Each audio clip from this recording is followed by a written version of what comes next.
Welcome back. We will begin in 1 minute, but before we do, I want to note that as a 501c3 organization, Teach Coalition does not endorse any political candidates and does not engage in any activity that supports or opposes candidates for political office. Okay, I will now turn it over to Sam Moed. Thank you. Hello, I'm Sam Moed, Chair of Teach NJ. I'm so excited to be here today with all of you and to be a part of our first Trenton mission. Together with Nathan Lindenbaum, I founded Teach NJ 6 years ago. I am proud of the tremendous impact we are having on the education, safety, and well-being of our children throughout the state. I'm even more excited about the potential that lies ahead. Governor Murphy has been a great partner throughout his term. We thank the governor and we look forward to his continued support for high-quality education for all of New Jersey's children. It is my honor to introduce our keynote speaker, Governor Phil Murphy. Hey everybody, Governor Phil Murphy here. It is my honor to be a part of this year's Teach NJ virtual mission.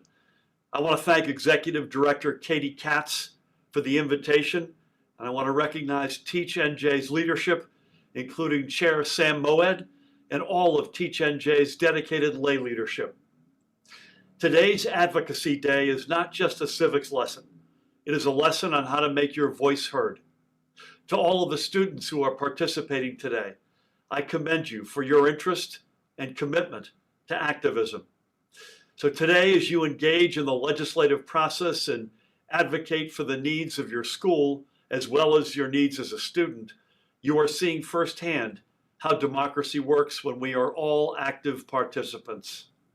From the importance of funding for STEM to school security, technology, textbooks, nursing, and more, your voice matters on every one of these issues.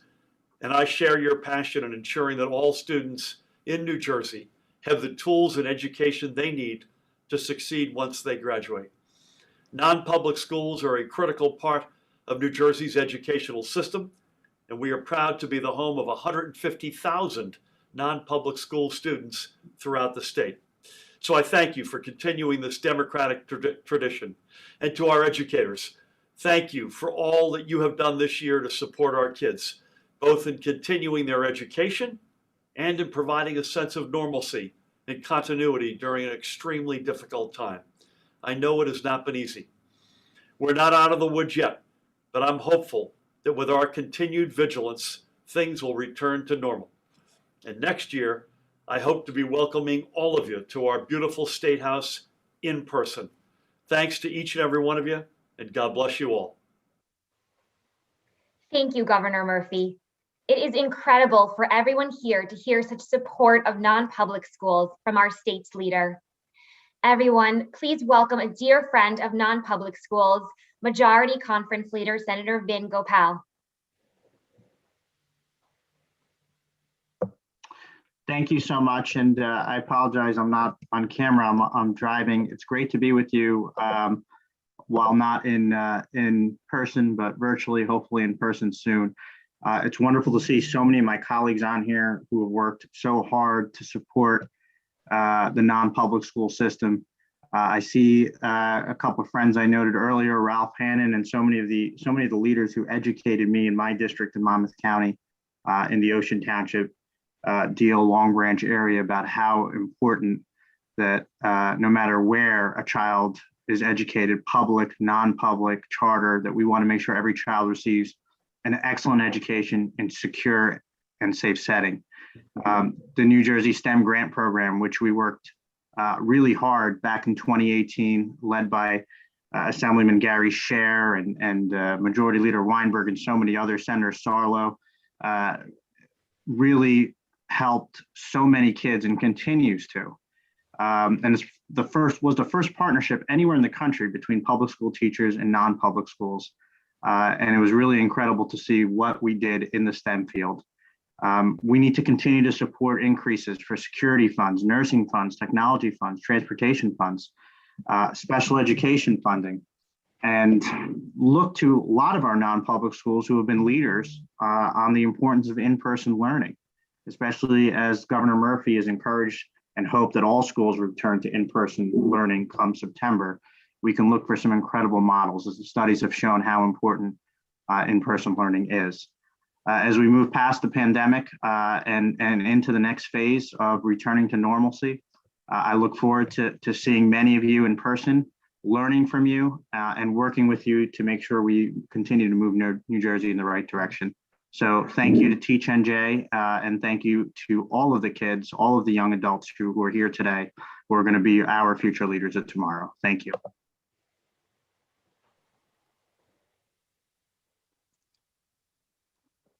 Thank you, Senator Gopal. Wow, what an incredible day. We met with important elected officials. Oh, you know what? We have Senator Lagana just joined us. So we will go to him now. It is now my honor to introduce a strong champion of non-public schools, Senator Joseph Lagana.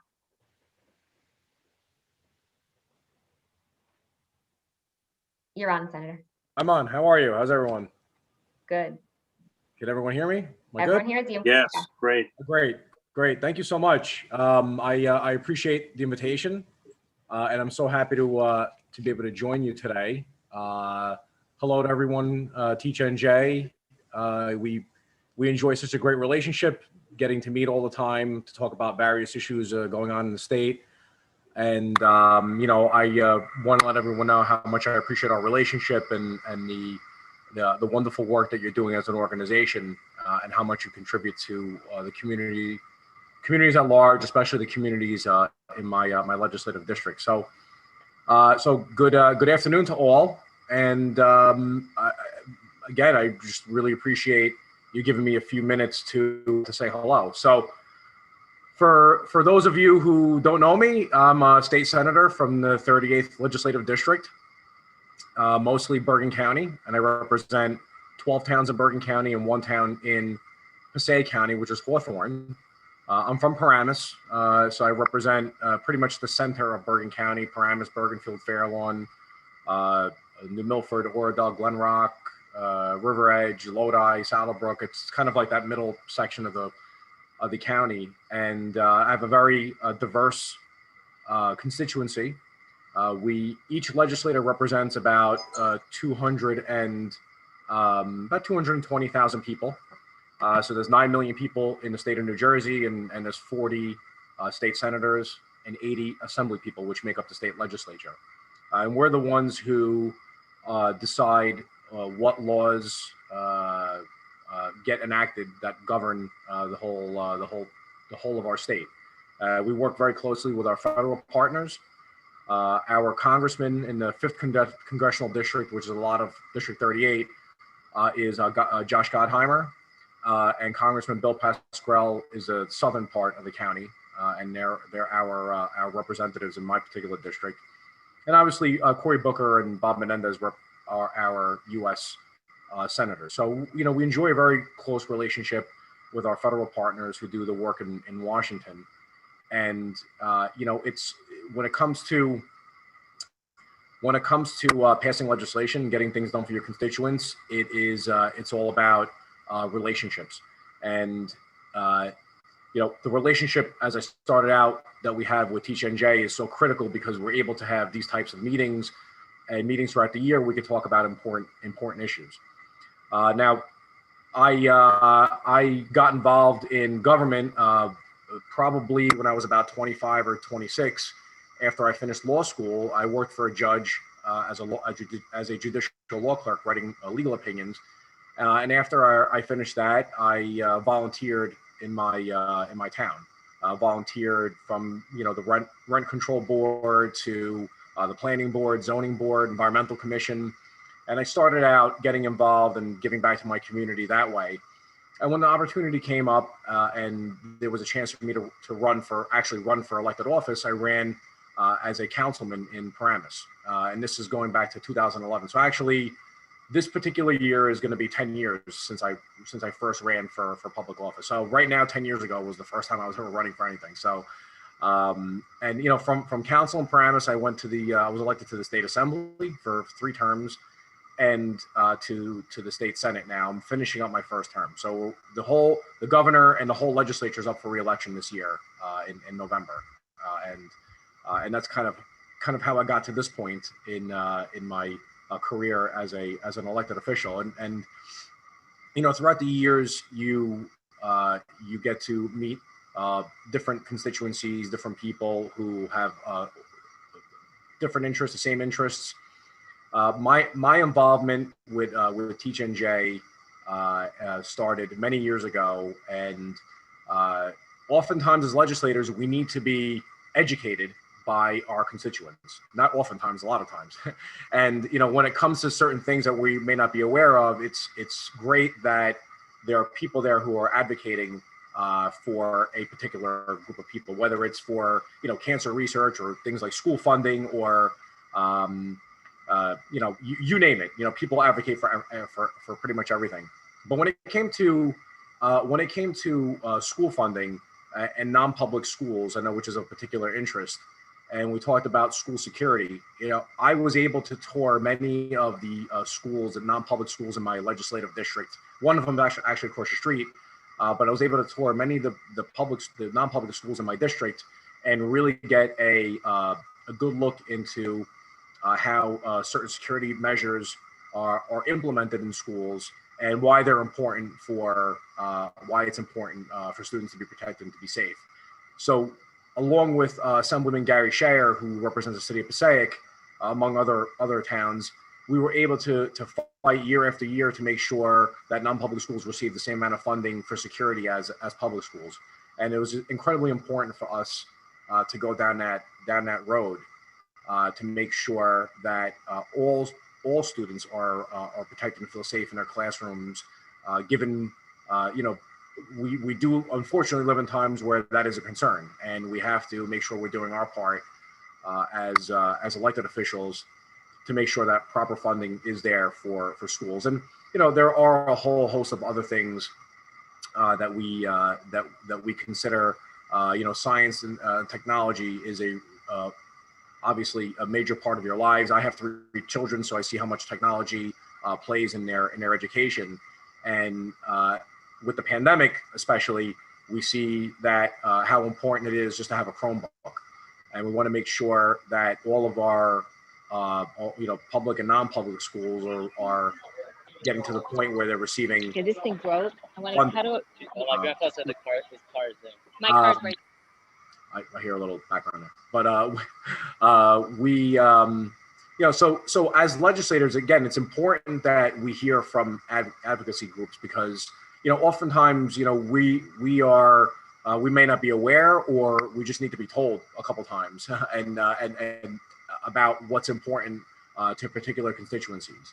And again, having that relationship where we could talk about, you know, whether it's things that are business related or school related, or you know, just some particular rule or regulation that either doesn't exist or may not make sense anymore that we need to revisit. Again, it's important that we are doing our part. And I have to say, as a state senator and, you know, as an elected official, it's been very it's been very you know, reassuring to know that there are people out there who wake up each day and they think about making the world a better place. And, you know, I'm just so happy to, you know, do my small part in this world to try to make people's lives better. And I know that with, you know, with, especially with, you know, my friends who I'm looking at in the small boxes, you know, they are, you know, we're very, very like-minded in the things that we that we think are important to our communities. Many of them overlap, almost all of them overlap. And, you know, we all believe in the same things and want the same things for the future of our children and their children, and also for, you know, for ourselves, to make sure we leave the world a better place than, you know, than we received it, which is, you know, typically how it should be. So, you know, again, I'm just very, very happy to be part of the discussions. Do you want me to talk a little bit about how bills kind of get passed, or if anybody has any questions, I'm happy to. Thank you. This is great. I don't know if anyone has any questions, they can ask them. Otherwise, this was wonderful. Thank you so much, Senator Lagana. Okay. Nope. Yeah. Listen, I'm very, very happy. I'll take any questions if anybody has it. But, we should know that, advocating for things and getting things across the finish line, takes a lot of work. And, as I mentioned earlier, there's 40 senators and 80 assembly people and a governor. So you have to convince a lot of people that you're right about something. And you have to get you have to get bills passed, and you have to get the governor to agree. And you have to work well with both parties, whether you're a Democrat or Republican. It's about relationships, and you have to make sure that you're advocating for the people who are advocating for you. And when it comes to many of the things that we find important, fortunately, most people agree with us that these are important topics and subjects, and that we should, they should take precedence when we do our legislation. So, again, if anybody has any questions, I'm happy to answer them. Otherwise, I really. I'll ask a question. Sure. Senator. So I'm curious to know how you it seems like you're a very sincere person, and you really want to make this the not just our state, but the country, the world a better place than you came into it as. How do you balance? We're basically parents that have children in private schools. We're a minority of the population, right? And the majority of the population has their kids in public schools, right? So just you were saying we have a Jewish saying that a wise man, you seem to be a very wise man because you say that you learn from your constituents, and we our Jewish saying is that a wise man is one who learns from everybody, and so you want to hear how people feel. So I, as a parent, right, in terms of fairness, right? So what we feel as parents, and I assume a lot of the parents here feel this way, maybe even all of them, say, we pay taxes, and we have to send our kids to school, so we get really almost nothing, right? And almost nothing in return. Now this STEM, it's some, there's this expression that something is always better than nothing, right? But how do you but the obviously. I'm so sorry to cut this off, but we actually we have to move on to our next speaker because we have Senator Sarlo, who's next, and he has to step away to a budget meeting right after this. He just popped on to come on. So thank you. We'll follow up with more questions after. And thank you so much, Senator Lagana. This was fabulous. We really appreciate it. And again, if anybody does, I'm happy to answer that question. If you want to call my office, I'll be happy to speak to you offline. 100%. Perfect. Thank you. Thank you. Okay. Thank you, everyone. Thank you. Thank you. It's an honor to introduce another member of our hardworking and dedicated legislators, Deputy Majority Leader, Senator Paul Sarlo.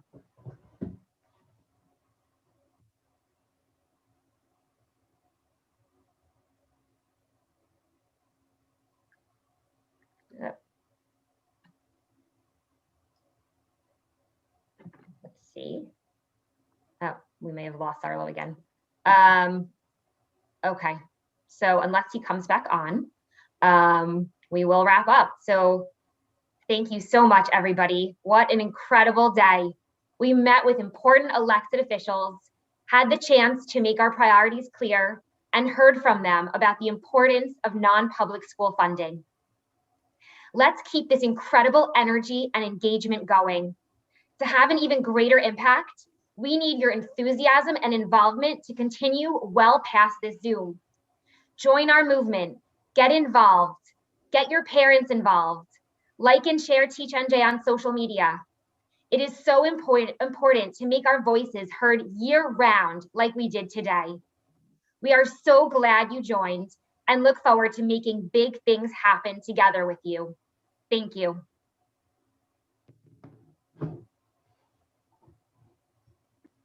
Katie, thank you very much. Thank you. Thank you. Thank you.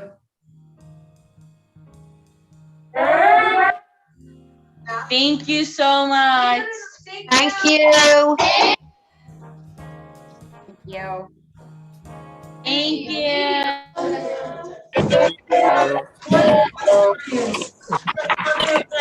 Thank you. Thank you.